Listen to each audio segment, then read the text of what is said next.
दोस्तों, आज मैं आपको मोबाइल चार्जर पे फेक चार्जिंग की प्रॉब्लम का सॉल्यूशन करना बताऊंगा।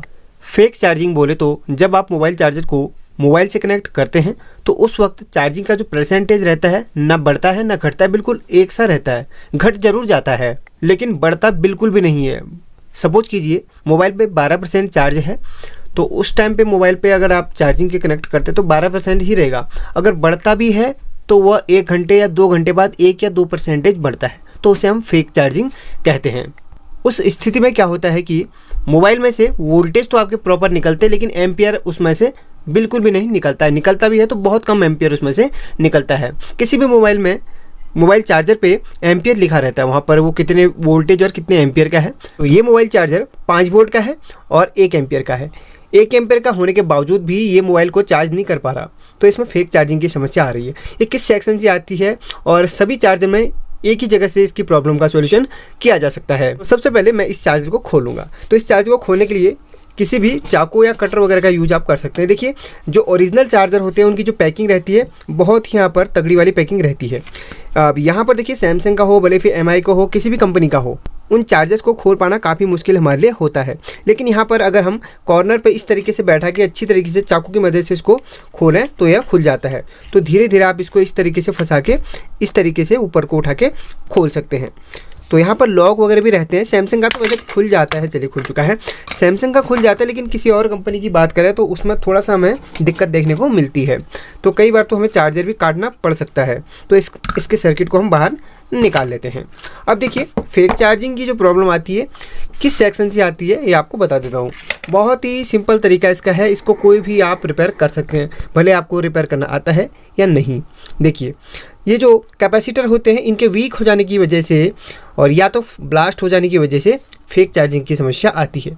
या तो मोबाइल आपका जो है कनेक्ट डिसकनेक्ट होगा या फिर वहाँ पर उसमें बिल्कुल भी चार्जिंग के परसेंटेज नहीं बढ़ेंगे।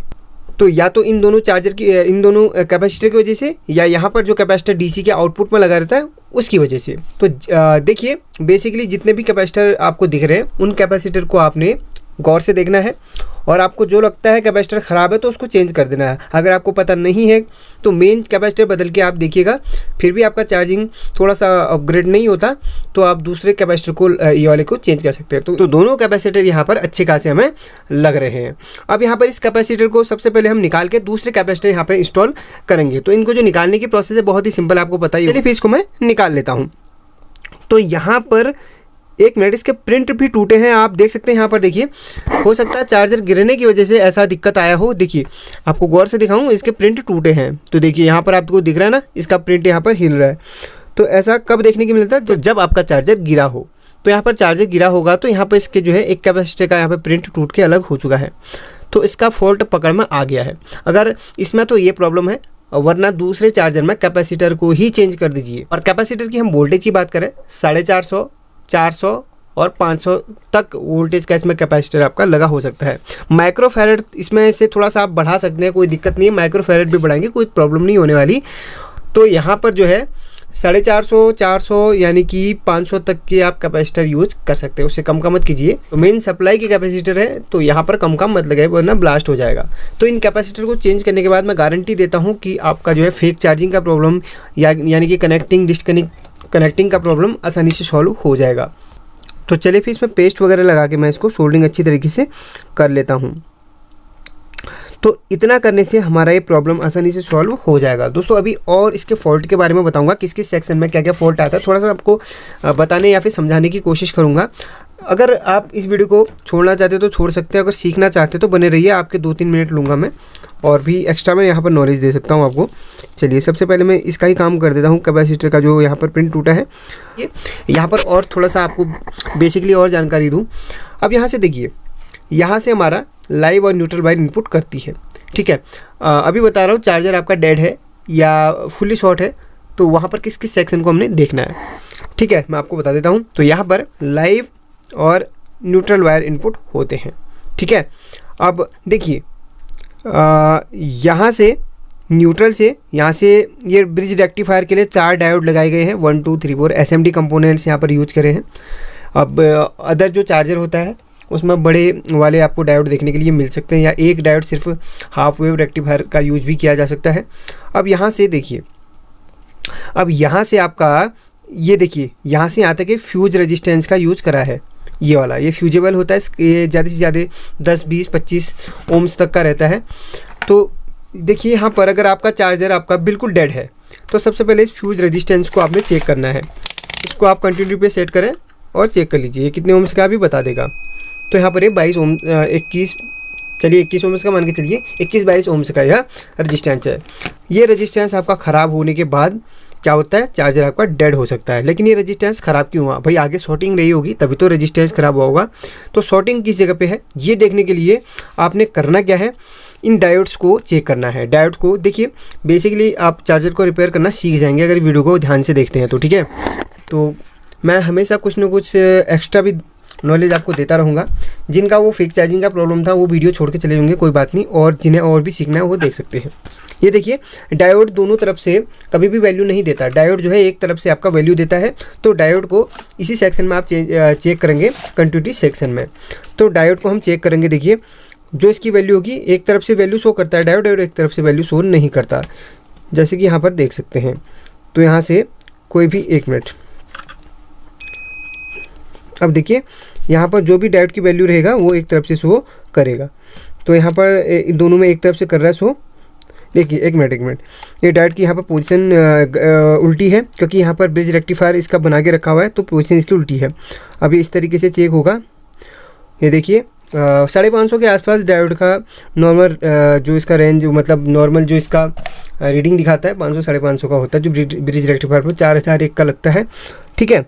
अब यहाँ पर ये तो हो गया हमारा डायोड चेक। डायोड किसी भी हालत में बीप नहीं मारना चाहिए, कंटिन्यूटी नहीं देना चाहिए इस तरीके का। अगर ऐसा देता है कोई भी डायोड तो निकाल के अलग कर लीजिए।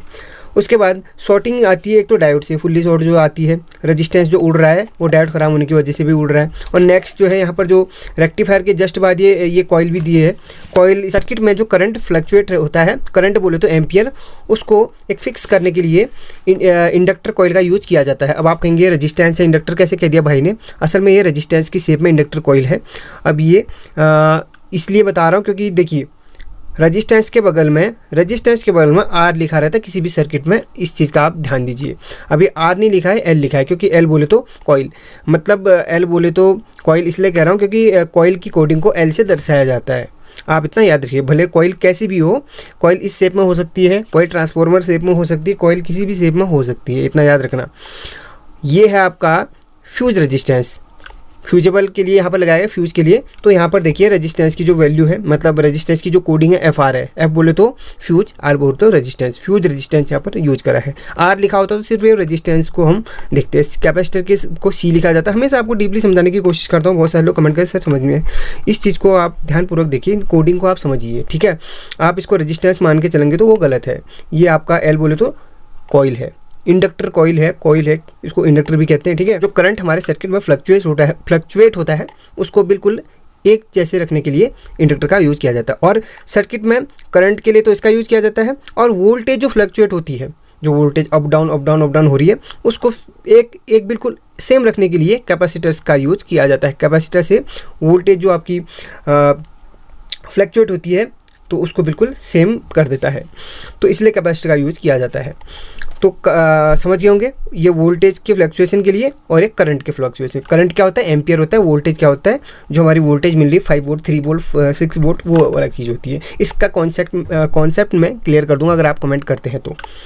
इस पर मैंने बहुत सारी वीडियो बना के रखी, फिर भी आपको एक सेपरेट वीडियो दे दूँगा। अब देखिए रेक्टिफायर हमने चेक करे, उसके बाद हमने जाना है इन दोनों को चेक करना है। इन दोनों को चेक करने का, इनमें बीप नहीं मारना चाहिए। कैपेसिटर पे अगर बीप मारता है तो समझ लीजिए कैपेसिटर आपका ख़राब है या फुल्ली शॉर्ट है। कैपेसिटर से फुल्ली शॉर्ट की प्रॉब्लम कम आती है, क्योंकि कैपेसिटर खतरा होने पर कैपेसिटर फट ही जाता है। बेसिकली ये कैपेसिटर है, देखिए इसको मैं चेक करता हूँ, देखिए इसको चेक करता हूँ तो कुछ ना कुछ वैल्यू देना चाहिए। नहीं भी देगा चलेगा, लेकिन यहाँ पर कैपेसिटर शॉर्टिंग नहीं दिखाना चाहिए। अगर किसी कंडीशन में कैपेसिटर शॉर्टिंग दिखा रहा है तो समझ लीजिए कैपेसिटर आपका ख़राब है, उसको चेंज करना है। कैपेसिटर शॉर्टिंग कभी कभी क्या होता है ना, आगे आईसी की शॉर्टिंग आती है तो कैपेसिटर भी शॉर्ट दिखा देता है।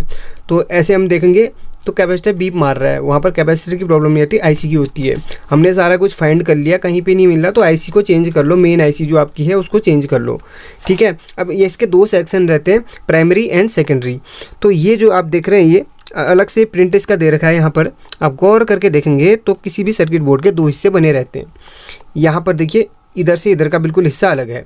ये प्राइमरी सेक्शन जो है इसका इस तरफ का है एसी सेक्शन, और ये ट्रांसफार्मर के बाद का है ये डीसी, मतलब एसी से डीसी यहाँ पर हो गया। फिर ट्रांसफार्मर के बाद का जो आपका वोल्टेज स्टेप डाउन होके मिलेगा यहाँ पर, यहाँ से आपको 5 वोल्ट मिलेगा।